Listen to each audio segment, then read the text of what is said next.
पश्चिम बंगाल की राजनीति में जब भी कोई बड़ा बदलाव होता है तो सिर्फ चेहरे नहीं बदलते, बल्कि उन चेहरों के पीछे काम करने वाली पूरी मशीनरी बदल जाती है। सत्ता के गलियारों में इस वक्त एक ऐसे नाम की सबसे ज्यादा चर्चा हो रही है जो अब तक पर्दे के पीछे रहकर सिस्टम को संभाल रहा था, लेकिन अब वो मुख्यमंत्री के सबसे खास रणनीतिकार की भूमिका में नजर आने वाले हैं। आखिर कौन है वो शख्स जिसे मुख्यमंत्री शुभेंदु अधिकारी ने अपना सारथी चुना है? चलिए आज के इस खास वीडियो में हम इसी गुत्थी को सुलझाते हैं। नमस्कार, आप देख रहे हैं न्यूज़ 11 भारत डिजिटल और आपके साथ मैं अस्मिता तिवारी। हम बात कर रहे हैं 1990 बैच के बंगाल कैडर के सीनियर आईएएस अधिकारी डॉक्टर सुब्रत गुप्ता की। शनिवार 9 मई को बंगाल सरकार ने एक बड़ा नोटिफिकेशन जारी किया जिसने सबको चौंका दिया। इस आदेश के मुताबिक अब डॉक्टर सुब्रत गुप्ता मुख्यमंत्री शुभेंदु अधिकारी के आधिकारिक सलाहकार होंगे। लेकिन सुब्रत गुप्ता का सफर इतना सीधा नहीं रहा है। मुख्यमंत्री का सलाहकार बनने से ठीक पहले वो एक ऐसी जिम्मेदारी संभाल रहे थे जो किसी भी राज्य के चुनाव में सबसे संवेदनशील मानी जाती है।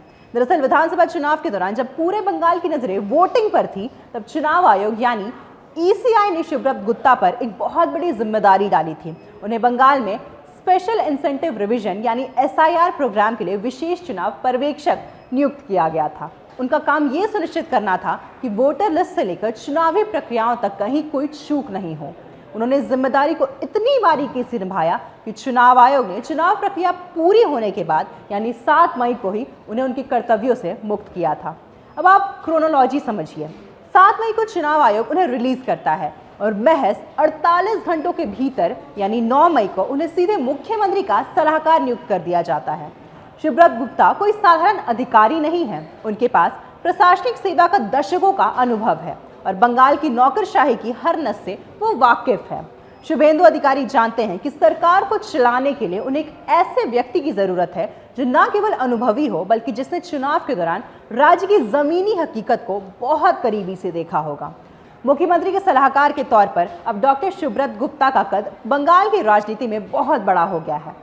माना जा रहा है कि आने वाले समय में राज्य के बड़े नीतिगत फैसले, विकास योजनाएं और प्रशासनिक फेरबदल उन्हीं की देखरेख में होंगे।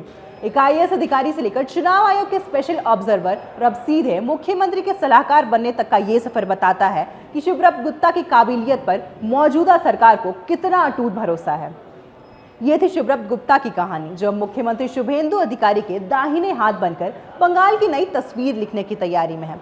आपको क्या लगता है, क्या एक अनुभवी अधिकारी का सलाहकार बनना बंगाल के प्रशासन में बड़ा सुधार ला पाएगा? अपनी राय हमें कमेंट बॉक्स में जरूर बताएं।